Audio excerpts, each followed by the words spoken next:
Aku ingin kita putus. Andra memutuskan salah satu kekasihnya. Pria itu terlihat sangat kesal karena sang kekasih tak mampu membangunkan adiknya. Kemudian pria itu pun segera bangkit dari tempat tidur, memunguti pakaian yang berserakan di lantai. Saat ini mereka sedang berada di sebuah kamar hotel. Andra Struik adalah seorang pria yang sangat tampan. Perawakannya yang tinggi, berparas sempurna, hidung mancung, rahang tegas, dan tubuhnya yang atletis membuat dia digilai banyak wanita. Ditambah dia adalah seorang pewaris di perusahaan ternama, membuat kehidupannya semakin sempurna. Namun siapa sangka, dia memiliki kelemahan yang membuat hidupnya sangat merasa tersiksa. Karena tak ada satupun wanita yang mampu membuatnya berhasrat. Hal tersebut sangat memalukan untuknya. Aku mohon jangan putuskan aku, Andra. Aku sangat mencintaimu. Aku janji aku akan berusaha keras untuk membuat. Andra memotong perkataan wanita bernama Lina itu, tidak perlu, aku sudah tidak membutuhkan kamu lagi. Pria berusia 27 tahun itu pun segera pergi meninggalkan wanita yang baru saja dia putuskan. Begitulah Andra, baginya wanita hanya sebagai bahan percobaan saja. Sudah banyak wanita yang dia kencani, berharap ada wanita yang mampu membuat sang jantan bangun, padahal semua kekasihnya telah menyerahkan tubuh mereka dengan sukarela.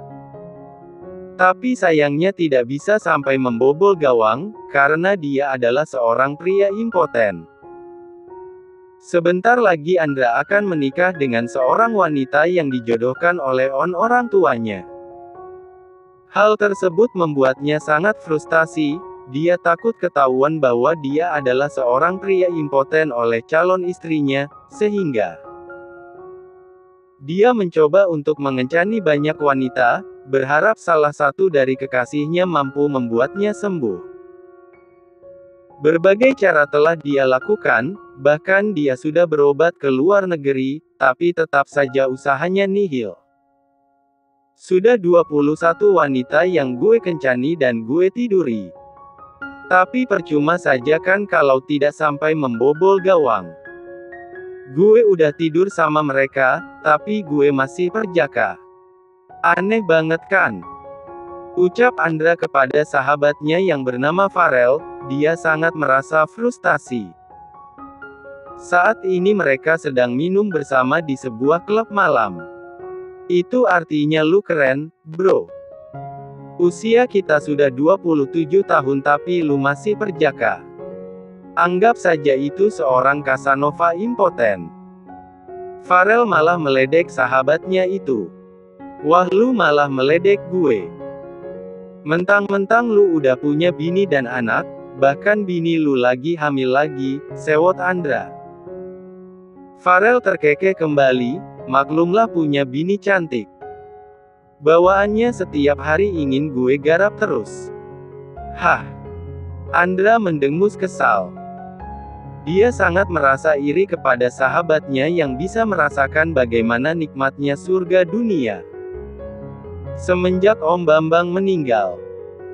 Kok gue belum pernah mendengar lagi kabarnya Sadrina, musuh bebuyutan lu itu. Farel tiba-tiba membahas soal musuh bebuyutannya Andra. Andra dan Sadrina adalah musuh bebuyutan dari SMA, dari dulu setiap mereka bertemu, mereka sering bertengkar. 2 tahun yang lalu, ayahnya Sadrina meninggal dan perusahaannya bangkrut, semenjak itulah Andra tidak pernah mendengar kabar tentang Sadrina. Wanita itu menghilang bagaikan ditelan bumi. Buat apa lu bahas si mak lampir? Gue sama sekali gak peduli sama dia. Andra memang sangat malas membahas tentang musuh bebuyutannya itu. Jangan terlalu membenci, bro. Benci dan cinta itu sebenarnya beda tipis. Farel malah menggoda Andra. Der. Farel mendengar ponselnya bergetar, kemudian dia tersenyum tipis ketika membaca pesan dari istrinya, Renata. Bini gue nyuruh gue pulang. Gue harus pulang dulu, bro. Farel berpamitan untuk pulang kepada Andra. Andra menganggukkan kepalanya. Oke, bro. Hati-hati di jalan. Setelah Farel pergi, Andra meneguk segelas sloki whisky sambil menikmati musik yang dimainkan oleh disc joki. Namun, Andra tidak sengaja melihat ada seorang wanita yang sedang dibawa paksa oleh 3 orang pria berbadan kekar. Aku mohon lepaskan aku. Lepaskan aku. Wanita itu berusaha keras untuk memberontak. Diamlah Nona. Aku sudah membeli kamu. Salahkan ayahmu mengapa harus mati sebelum bisa melunasi hutang-hutangnya. Bentak seorang pria tua. Andra membulatkan matanya ketika melihat dengan jelas wajah wanita tersebut.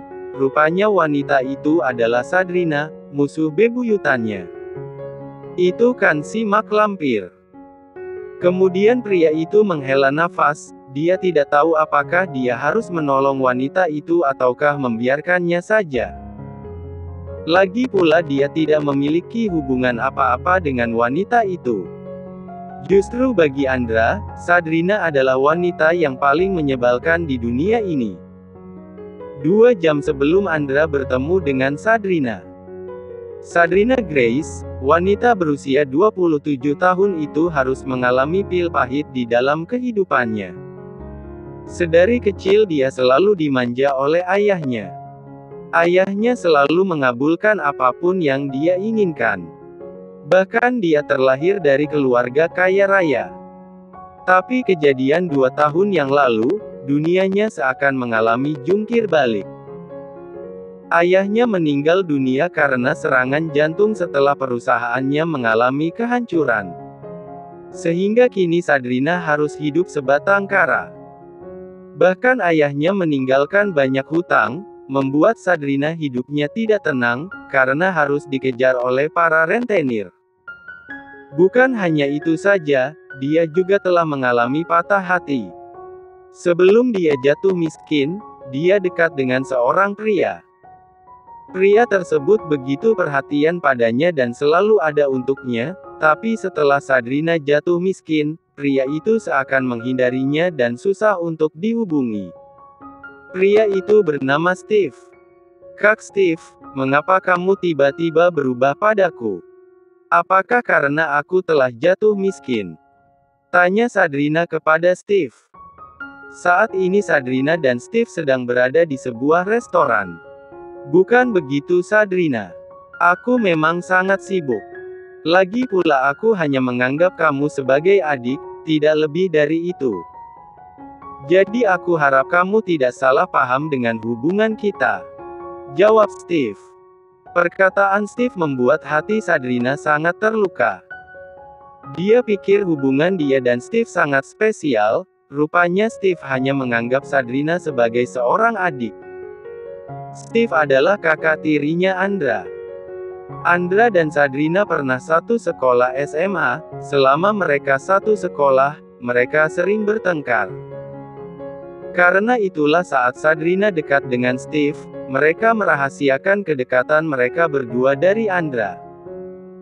Jadi Kak Steve hanya menganggap aku sebagai seorang adik? Tanya Sadrina dengan mata berkaca-kaca. Sungguh hatinya sangat merasakan sesak. Steve menganggukkan kepalanya. Dulu dia memang pernah berencana untuk menjadikan Sadrina kekasihnya, bahkan berharap Sadrina menjadi calon istrinya. Tapi setelah Sadrina jatuh miskin, Steve yakin ibunya tidak akan pernah menyetujui hubungan mereka. 3 tahun yang lalu ibunya telah menikah dengan keluarga terpandang, yaitu keluarga Struik. Walaupun dulu ayah tirinya dan ayahnya Sadrina berteman, tapi Steve sangat tahu bahwa ayah tirinya adalah seorang pria yang sangat pemilih dalam mencari calon menantu. Karena itulah Tuan Miller Struik telah menjodohkan Andra dengan anak pengusaha yang sepadan dengan keluarga Struik. Malam itu Sadrina menangis seorang diri di dalam rumah kontrakan. Mungkin dia sangat merasa patah hati karena rupanya Steve hanya menganggap dia sebagai adik.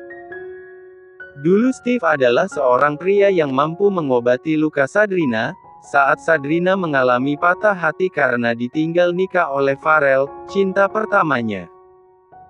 Dia yang memilih mengalah dan mundur dari perjodohannya bersama dengan Farrell. Tapi kini dia harus mengalami patah hati kembali. Dia pikir hubungan dia dan Steve sangat spesial. Rupanya Steve hanya menganggapnya sebagai seorang adik. Mengapa nasib cintaku harus kandas seperti ini?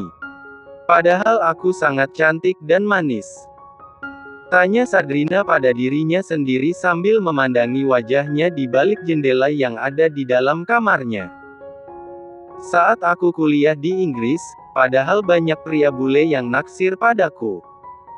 Sudah ada 33 bule yang cintanya ditolak sama aku. Sadrina masih saja menangis.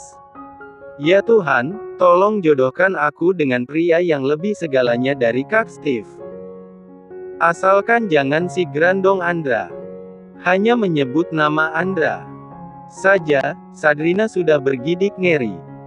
Karena baginya Andra adalah pria yang paling menyebalkan di dunia ini. Kemudian Sadrina pun menghela nafas memandangi kondisi rumah kontrakan kumuh yang dia tempati. Dulu dia tinggal di sebuah rumah yang sangat mewah, tapi kini dia terpaksa harus tinggal di rumah kontrakan yang sangat kumuh, bahkan dia sudah 2 bulan nunggak, tidak sanggup membayar kontrakan. Tok, tok, tok. Sadrina menghapus air matanya ketika mendengarkan suara seseorang mengetuk pintu rumah kontrakannya. Siapa? Namun, orang tersebut tidak menjawab pertanyaan dari Sadrina. Malah mengetuk pintu kembali. Dengan hati-hati Sadrina berjalan ke arah pintu, kemudian dia pun membuka pintu tersebut dengan pelan. Baru saja Sadrina membuka pintu, dia dikejutkan dengan kehadiran 4 orang pria berbadan kekar berdiri di depan rumah kontrakan tersebut. Rupanya mereka adalah sekelompok rentenir yang terus menagih hutang kepada Sadrina, hutang peninggalan mendiang ayahnya. Malam ini Sadrina telah mengalami nasib yang sangat sial, setelah mengalami patah hati karena cintanya kepada Steve bertepuk sebelah tangan. Hidupnya semakin sial karena telah berhasil ditangkap oleh anak buahnya seorang rentenir, kemudian rentenir tersebut menjual Sadrina kepada seorang mucikari seharga 500 juta. Aku mohon, lepaskan aku. Sadrina berusaha untuk memberontak ketika seorang mucikari dan 2 orang bodyguard membawanya secara paksa masuk ke dalam sebuah klub malam. Enak saja minta dilepaskan, aku sudah membeli kamu. Mulai malam ini kamu harus bekerja di sini, melayani para tamu di klub malam ini. Ucap sang mucikari. Tentu saja Sadrina tidak terima, dia tidak ingin menjadi seorang pelacur. Aku mohon tolong lepaskan aku.